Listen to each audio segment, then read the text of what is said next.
Hey boys and girls, this is Wildman was here and I'm doing a review of WWE Battleground. Well, this joint was not good at all. A whole bunch of screw finishes, interferences, illogical ends. Had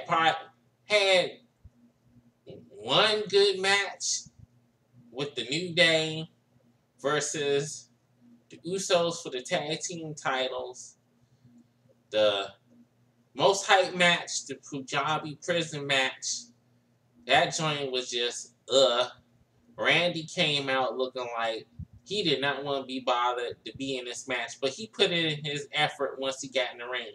But I'm gonna run down the matches. So the first match was the tag team titles match, which was New Day versus the Usos. You kind of knew the Usos days were numbered as champs once the New Day came over to SmackDown, because you know it was quick for them to put SmackDown tag team titles on them. So basically that's it. I didn't get a chance to see the match because I got home late. I was going to watch it over again before I did this review, but I don't even feel like it after watching this pay-per-view. I'll watch the match later. So the next match was Shinsuke Nakamura versus Baron Corbin. Match was okay. I still say Nakamura is being held back because his Japanese hard style or strong style of wrestling, the many people on the main roster can't handle that. Hopefully they'll have him and AJ Styles fight against each other, but the way it's looking like, I don't think that's going to happen at SummerSlam. That's the match a lot of people would love to see. I don't think it's going to happen. I think him and Corbin probably going to end up having a rematch at SummerSlam, which I don't want to see. I'd rather see him and AJ for the, can't even be for the U.S. title now, because I'm going to let you know in a minute. The next match was the 5-way elimination match to see who be the #1 contender for the SmackDown Women's Championship. So it was Natalya, Charlotte, Becky Lynch, Lana, Tamina. Yep, that's who it was. So, and Natalya. And surprisingly enough, Natalya won. A lot of people was thinking that Charlotte was going to win. I was thinking Charlotte was going to win, but I guess that wasn't going to happen. So, the way it's looking, SummerSlam, Carmella's going to cash in that Money in the Bank because it's in New York. But they put on a good match, but my only problem was once they started doing the elimination, they had like 3 back-to-back eliminations right behind each other, and that kind of threw me off a little bit. But once Charlotte and Natalya start wrestling against each other, they put on a good match because these two girls are just natural.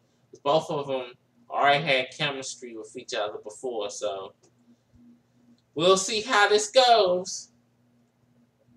And after the next match was AJ Styles versus Kevin Owens. We know Kevin Owens and AJ Styles can put on a hell of a match against each other. AJ won the U.S. title at Madison Square Garden house show. I guess they did that so they try to boost the ticket sales for house shows, thinking that title changes might happen at any time. But I was hoping that AJ was going to keep the belt for a little while and not be a champion that just won it for a week or two and then lose it. AJ don't deserve that. But to put it back on Kevin Owens, it's kind of cool, but the ending was whack. It was another one of the screwy finishes that they had during the night, which they had too many on this match. One would have been cool, but they just had too many on this match. and it just took away from the whole pay-per-view. The crowd seemed deflated most of these matches, so.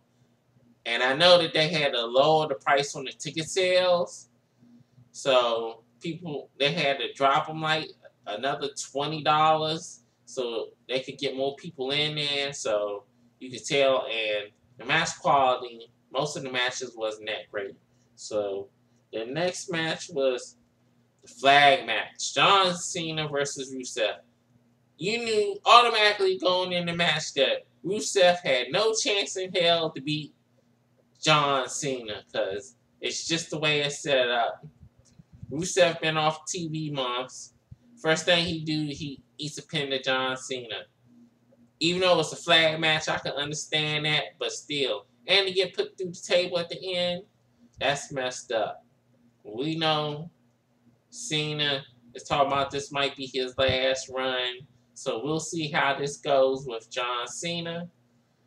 It was a pretty good match, but you just knew at the end Cena was going to win. So then the next to the last match was Sami Zayn versus Mike Kanellis. This was a rematch from the other night when Mike ended up beating Sami Zayn with some shenanigans. So they did a pretty good match. Maria interfered as always. The trick didn't work on Sami Zayn this time, and Sami Zayn gets the pin. But it's kind of funny that Mike Kanellis, off of his really second big match of coming up on the roster, is losing already. Even though Sami Zayn was a former NXT champion, his run on the main roster hasn't really been great the way it should be. And the last match is the Let Me Speak to My People in Punjabi, the Punjabi prison match with Jinder Mahal and Randy Orton. The structure of the match is corny because you got a cage in the middle, had 4 doors, and you got 60 seconds to try to get out of each door if you call for the door. If you don't call for it, it gets locked. It's supposed to be the easier way to get out. If not, you had to climb over the ring, over the cage to get outside of the ring. And it's another cage outside of the ring that you got to climb over to get out to win. But for some reason, somehow, some way, the Singh brothers was hiding under the ring, interfering in the match. Jinder not looking strong because he needed not 1, not 2, but 3 people. The third person, they done wheeled the Great Khali out of India to come down there and interfere in the match. He actually climbed a couple of the bars of the cage, and I was like, oh man, I hope Great Khali don't slip and fall, because if he fall down, he'll be looking like King Kong from the old school movie falling off the Empire State Building. That would be a disaster because he won't be able to get back up. So Jinder Mahal wins the Punjabi prison match. It took 3 people to beat Randy Orton, and I know a lot of people wasn't happy. I know a lot of people that went to the show. All I got to say is, I hope you got your money's worth, because at home, this joint was whack. For real. I don't know what happened, because SmackDown usually had the better pay-per-views that Raw been having lately, but it seemed like SmackDown pay-per-views, the last 2 ones haven't been all that great. So I'm kind of disappointed in that, especially the people that they have on the SmackDown roster and a little bit more freedom that they had on Raw. It just makes no sense. I knew this was going to be a middle of the ground pay-per-view, but last year's Battleground was so much better than this year's Battleground. I don't know what happened. The matches seem more important than the one on this one, so SummerSlam is around the corner. They got the makeup for this pay-per-view, so hopefully SummerSlam on Raw side and SmackDown side will be pretty good. So this is my review. This is Wildman Willis signing off. See you next time.